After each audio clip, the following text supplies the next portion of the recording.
All right, welcome back to our deep dive into Canadian immigration. We're picking up right where we left off, talking about that IRCC account and why it's so important. Right, we even got into those visa before payment schemes. Yeah. It's just awful to see people getting taken advantage of. Yeah, and that's kind of why we're doing this deep Right, dive. We want to arm our listeners with all the information they need to do this the right way, right? Absolutely. So let's shift gears a little bit Okay. and talk about supporting documents. The YouTube video we're working with, Hmm. this is why you need IRCC account to be able to move to Canada. Yeah, It really drives home the point that these documents are super important. they are. Like, almost as important as the application itself. It's interesting you say that because I always tell my clients to think of their application like a story. Oh, okay. The basic application form is just the bare bones. It's the outline. But the supporting documents, those are the juicy details.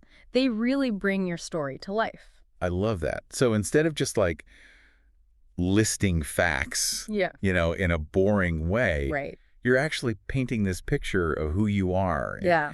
and why you want to go to Canada and why you'll come back. Exactly. It's all about presenting evidence Okay. to the immigration officials, showing them that you really meet all their requirements. Right. And convincing them that you're genuine, that you respect their rules. Mm-hmm. So, what kind of evidence are we talking about here? Well, it varies depending on what kind of visa you're applying for, Right. but there are some common ones that come up all the time. Okay. The YouTube video actually highlighted some good examples, like bank statements. Those are crucial. Right, because no country wants someone coming in who can't, support themselves. Exactly. You don't want to become a financial burden. Yeah. So bank statements, they show your income, your spending habits, how much money you have. All right, so they give a picture of your financial health. Exactly. And, it also kind of helps address those concerns about overstaying your visa. Okay. Yeah. If someone's struggling financially, the immigration officials might worry that they're going to try to stay illegally. Right, to try to get a job. Exactly. So it's not just about being able to afford the trip. It's also about proving you're going to come home. Yeah, exactly. And here's a tip for your listeners. Don't just submit one bank statement. Aim for 3 to 6 months worth. Oh, okay. The more info you give them, the better. Okay, that makes sense. The video also talked about pay slips. Yes. Why are they so important? Payslips are like the backup singers for your employment information, Okay. Your application might say, I work at this company, but the payslip is the proof. Right, it's the evidence. It shows your job title, your salary, how long you've been there. It's all about consistency then, right? Yeah, and it shows stability. If you've got a steady job back home Yeah. with regular income coming in, it makes it less likely that you're going to overstay your visa. Yeah, it's like saying, I've got a good thing going on here. I'm not just going to leave it all behind. Exactly. And speaking of your job, another important document is an employment letter. Okay. It kind of takes things a step further than just a payslip. Okay. It should confirm your employment, your responsibilities, and ideally, it should even say that your employer knows about your trip and is expecting you back. Wait, why is it important for your employer to know about your trip? That's a big one, because a lot of times immigration officials are worried that people are going to come to Canada and try to work illegally. Okay. But if your boss is expecting you back in your position, it shows that you're really just visiting or studying. Right, that you have a job to go back to. Exactly. It's like your boss is vouching for you, saying, this person will be back, we need them here. Yeah, it adds legitimacy to your application. Yeah. Now, there's one more category the video mentioned that I want to talk about. And it's often the trickiest one. Proof of home ties.